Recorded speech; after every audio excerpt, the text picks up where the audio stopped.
Diciembre. Le damos la bienvenida a Marcelo Zanoni, decíamos presidente de la Cámara de Expendedores de GNC. Marcelo, ¿cómo va? Buenas tardes, te saludamos de Radio Universidad. Muy buenas tardes. Marcelo, vamos con la pregunta básica por estas horas. ¿Se ha normalizado el suministro de gas natural comprimido en las estaciones? Efectivamente, desde las 6 de la mañana de este día jueves, se empezó a normalizar el suministro en todas aquellas estaciones que compran el gas en la modalidad en firme. Para que entienda el usuario, los estacioneros pueden comprar el gas de manera en firme o que digamos o de forma que digamos que se puede descontinuar. ¿Sí? Entonces todas esas estaciones que compraron el gas en firme, que son el 60% aproximadamente de las estaciones de Córdoba, esas estaciones tienen gas.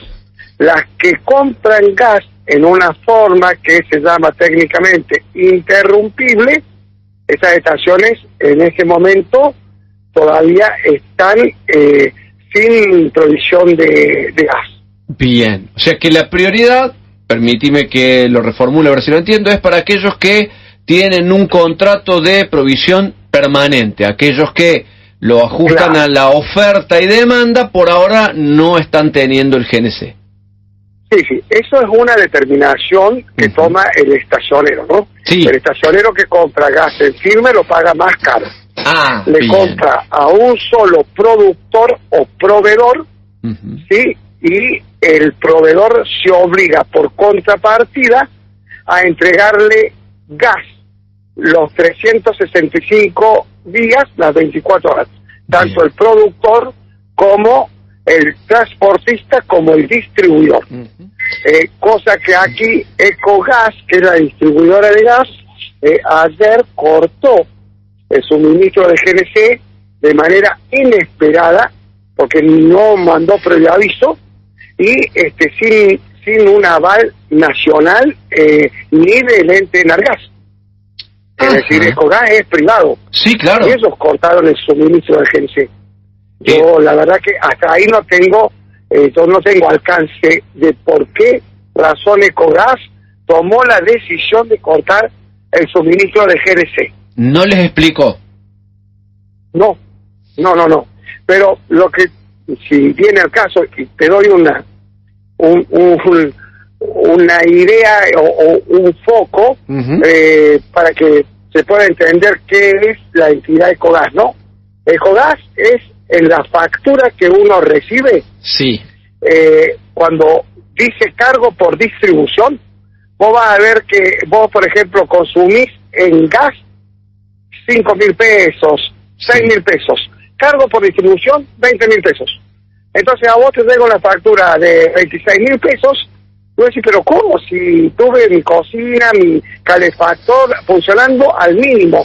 Del cargo del gas, lo que te viene fijo por distribución, que es lo que cobra el señor Ecogas, son 20.000 pesos. Y vos gastás 6 de gas. Bien, estás abriendo la puerta a una discusión integral, como suele suceder cuando hablamos de la provisión energética por distintas vías, a una discusión de, digamos, a la necesidad de abordar una discusión integral en toda la cadena, ¿no? Indiscutiblemente, estaba escuchando atentamente tus comentarios y estás acertado casi en un 100%. Y esto te lo pregunto también porque este corte que hubo en las estaciones de GNC suele venir acompañado de una justificación que apunta a no interrumpir el servicio domiciliario.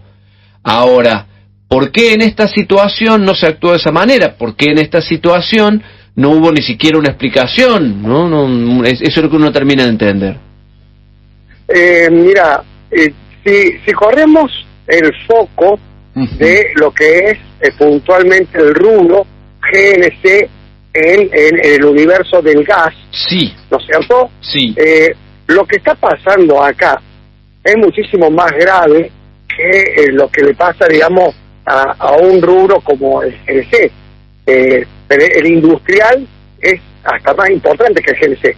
Sí. Argentina se mueve un 60-70% con gas en la industria.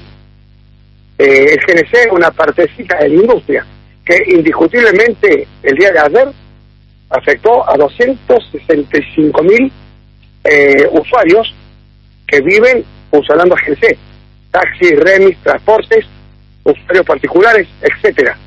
Ayer, y por supuesto el resto de la cadena de la industria de GNC, calderistas, productores, distribuidores, fabricantes de tubos, sin previo aviso. Para nosotros fue una estocada ayer, porque vos imaginate que quién va a hacer una oblea de GNC o comprar un equipo que vale cerca de $1 millón de pesos, si hoy está temblando la condición de que no sabes si vas a ir a cargar gas y vas a tener o no.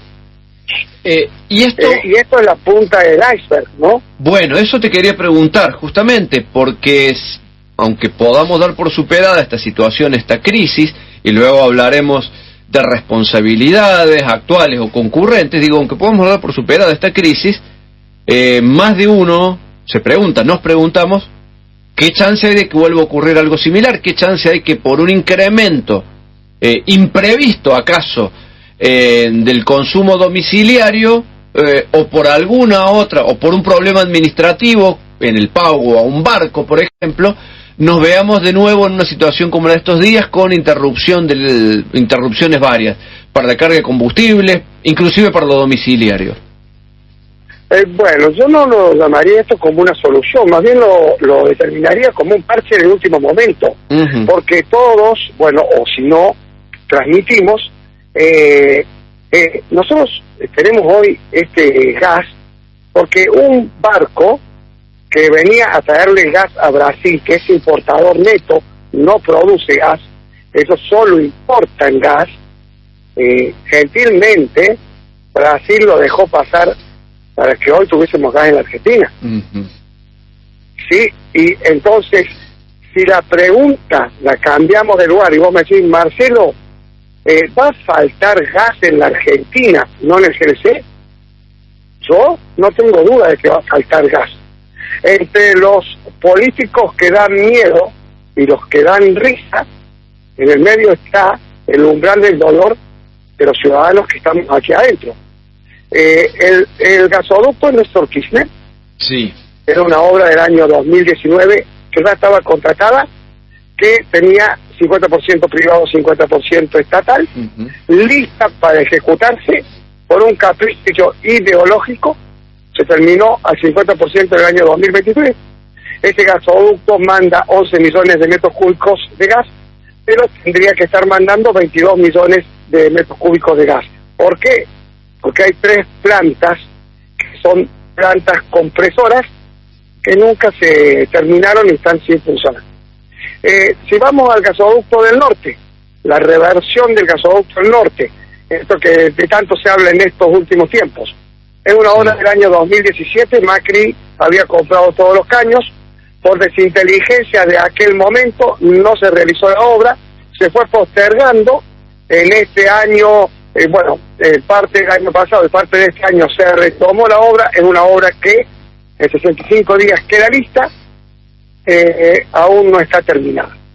¿Qué problema nos produce eso a los ciudadanos? Muy simple. Bolivia tenía un contrato con Argentina de pasarnos 5.000 millones de metros cúbicos de gas. Bueno, no, ese contrato lo dejó sin vigencia Bolivia, y por lo contrario a Brasil, con Bolivia, con la relación que tiene Brasil con Bolivia, tiene la obligación de pasarle sí o sí y abastecerlo de gas. Entonces, este gasoducto del norte famoso, si estaba hecho, con la misma gentileza que Brasil nos mandó el barco, nos iba a mandar los 5.000 millones de metros cúbicos que tenía comprometido mandarnos Bolivia. Entonces hoy tenemos la tormenta perfecta. Nos entra gas por el norte, que nos afecta aquí en Córdoba, porque esa reversión llega hasta la planta compresora de Ampunes y la de Ferreira, por lo cual alimentaba todo Córdoba, y una parte de Córdoba, y por el sur, por Neuquén, en vez de venir los 22 millones de metros, viene el 50%. O sea, la infraestructura no se terminó. Esto significa que este país no tiene políticas de Estado. Que pueda suceder la obra más allá de cualquier gobierno. Dijiste que por una decisión ideológica no se terminó la obra en 2023. ¿Entendí bien? Por un capricho de Alberto Fernández, te lo voy a decir mejor, que tenía el pliego listo para hacer todo terminado en el año 2020, dio de baja ese contrato y pasaron 3 años más para que le ponga el nombrecito Néstor Kirchner, que todos vimos la fotito, pero era una manzana podrida porque estaba hecha la parte de afuera, pero la parte operable, que es la más cara, no estaba hecha. Entonces, por esa ideología estúpida, nosotros hoy tenemos la mitad del gas de lo que debería producir esa planta productora, y que esta planta productora a su vez tendría que estar operando desde hace 4 años, por lo cual en las épocas en donde no hace frío en la Argentina, lo hubiesen provisto de la cantidad de dólares que nos hacen falta para pagar 2 deudas externas. Son caprichos políticos. La erogación que va para la provisión de energía, de gas en este caso, es realmente exorbitante. Ahora, ¿qué responsabilidad ves vos en el actual gobierno de no haber continuado con las obras? ¿Hay tal responsabilidad? En el actual gobierno, la responsabilidad es 100% de lo que está pasando en este momento. Ahí va. Porque el actual gobierno, si tiene un ministerio de energía, a donde está el senador Cirilo, y tiene un ente que se llama Enargas, que son ingenieros especializados en gas, mínimamente tendrían que haber previsto que se podía adelantar una hora por año. Por lo tanto, haber comprado los barcos en tiempo y forma, no uno, sino la cantidad de barcos que nos hicieran falta para inyectar a la red en caso de adelantarse el frío polar, porque entendemos todo que si la corriente que llega es la de la Niña, trae frío extremo en el invierno, sequía y calor extremo en el verano. Entonces, no hay que ser un científico, hay que seguir el sentido común. Hay la obra que en diciembre, digamos, se podría haber terminado en mayo, no se hizo. Entonces, el actual gobierno tiene tanta responsabilidad o más que los gobiernos anteriores. De hecho, desde 1984, que el GNC nació como una política de Estado, al día de hoy, todavía nunca en la historia había tenido faltante del 100% del GNC. Las estaciones que compraban en firme, se respetaban los contratos en firme. Y la industria que compraba en firme, se respetaban los contratos en firme, y se importaba el gas que se necesitaba para no desabastecer ni el GNC, ni la industria, ni el domiciliario. Este gobierno no hizo ninguna de las tres. Si vos prendés tu calefactor en tu casa, te vas a dar cuenta que está dando el 50% del calor, aunque esté al máximo. Eso es porque la potencia de gas que tenemos, que se está inyectando a la red, es mínima. Estamos hablando con Marcelo Zanoni, presidente de la Cámara de Expendedores de GNC. Permíteme alguna pregunta histórica, Marcelo. ¿Cuántos años llevas en el rubro? 38. ¿Podemos hablar de que el crecimiento, de que el consumo de gas domiciliario, por ejemplo, bueno, en realidad el gas domiciliario, gas para los automóviles, gas industrial, las distintas variantes, el consumo de gas crece junto con el crecimiento demográfico del país? Es decir, ¿podemos hablar ya de que se puede prever que siga creciendo en la demanda de gas natural? Bueno, es excelente la pregunta, excelente. Mira, el año pasado no tuvimos invierno, por lo tanto el consumo de gas no creció absolutamente nada, todo lo contrario, no consumimos gas. En este momento que está haciendo mucho frío, sí te puedo decir que el residencial tomó un cupo como si estuviéramos en julio o en junio. ¿Sí? Entonces, por un lado, hoy el residencial está consumiendo más gas. también por el crecimiento demográfico, y también tal vez por que se utilizan más la electricidad, que a la vez las termoeléctricas funcionan a gas, y nada más. Ahora, por otro lado, la industria hoy por hoy está trabajando al 20-30% de la capacidad que tiene. O sea, tiene capacidad ociosa del 70%. Entonces, lo que se está llevando residencial no lo está tocando la industria, por un lado. Entonces yo me decía, Marcelo, exponencialmente la Argentina en el mercado interno está consumiendo más gas. No. Ahora, si vos me preguntás, Marcelo, hoy por hoy, ¿la Argentina está produciendo más gas? Muchísimo más gas en Vaca Muerta. Se baten récords mensuales de producción. Pero ¿qué no tenemos? El caño para transportarlo y los caños Ecogas para distribuirlos. Por eso hago hincapié en Ecogas, que es el distribuidor, y también hago hincapié en las manos de obra y en las manos, y digamos, y en la infraestructura de los gobiernos para realizar obras públicas que son esenciales. ¿Sí? Tener gas y exportar gas implica que al país le entre una cantidad de dólares que si hoy pudiésemos explotar la reserva de Vaca Muerta al 100%, entraría el triple de dólares de lo que entra de una cosecha del campo. Clarito, y de paso, y no quedaríamos sujetos tampoco a alteraciones climáticas como la de ahora, que nadie duda que mayo ha sido... Jamás faltaría el gas en el mercado interno, por lo contrario tendríamos un precio del gas con por supuesto, protagonistas, competidores reales. Los productores realmente competirían para inyectar gas al gasoducto troncal. Entonces, ahí los autores, los que producen el gas, se verían obligados a competir para tanto inyectar gas interno como para exportarlo a Chile, como sabemos que es. Y si hoy tuviésemos el famoso gasoducto del norte, la reversión del NEA, le exportaríamos todo el gas sobrante a Brasil, que como te explico, no hace gas, lo importa todo. Entonces, por el gasoducto del norte, por el caño, le mandaríamos todo el gas a Brasil.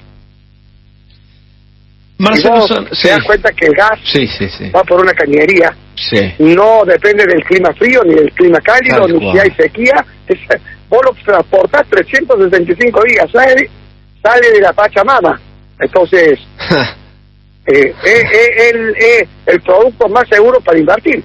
Invertir en hacer gas es lo más seguro que hay. Es una inversión que te va a dar fruto sí o sí. Ojalá algún día entonces, tal cual decías, sea efectivamente una política de Estado y no quede sujeta a estos vaivenes de rigor. Marcelo Zanoni. Y bueno, cuando tengamos políticos serios vamos a tener un país serio. Por ahora no tenemos ninguna de las dos cosas. Marcelo Zanoni, presidente de la Cámara de Expendedores de Gas Natural Comprimido. Gracias por este contacto con Radio Universidad de Córdoba. Por favor, un gusto hablar siempre con ustedes. Muchas gracias y gracias a la audiencia. Buenas noches y saludos. Buenas noches. Bueno, creo que una nota con una persona que conoce y que sobre todo estuvo bueno, viste que por ahí nos acusan de que una exposición es ideologizada uno a otro. Bueno, acá tenés una persona que se dedica hace 40 años a esto y que da un pantallazo y que creo intenta ser lo más ecuánime posible.